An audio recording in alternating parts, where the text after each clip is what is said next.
Assalamualaikum warahmatullahi wabarakatuh. Bersama saya lagi dalam channel My Hobby. Okey, mari kita tengok keputusan dia yang baru masuk sebelum Jumaat tadi.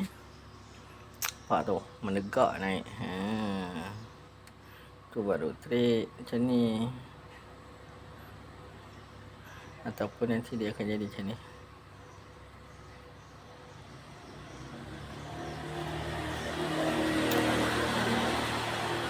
So sekarang ni kita hold dulu yang M1 ni.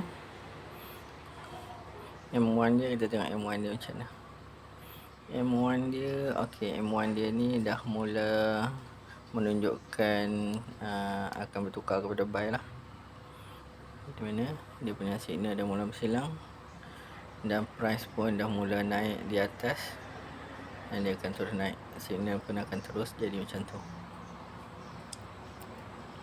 CCI ni terus naik. CCI akan naik, turun, naik. Ni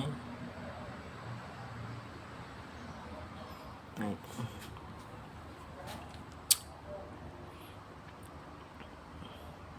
Okey, untuk M1 ni dah boleh close lah. Boleh close dan entry baru. Kalau tak nak close, satu kerugian lah. Sebab dia, bila dia jadi macam ni, kita dah rugi dah di sini.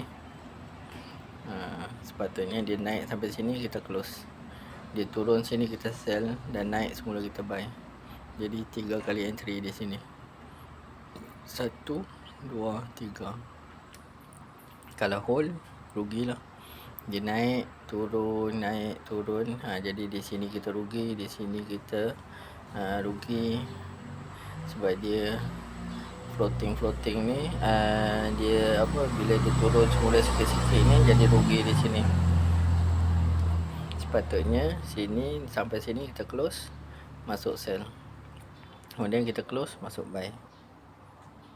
Jadi kita ada 2 entry di sini sekurang-kurangnya. Jadi kita dah dapat lebih banyak. Okey. Sini kita nak entry buy semula, di sini dah boleh buy semula. Okey. Assalamualaikum warahmatullahi wabarakatuh.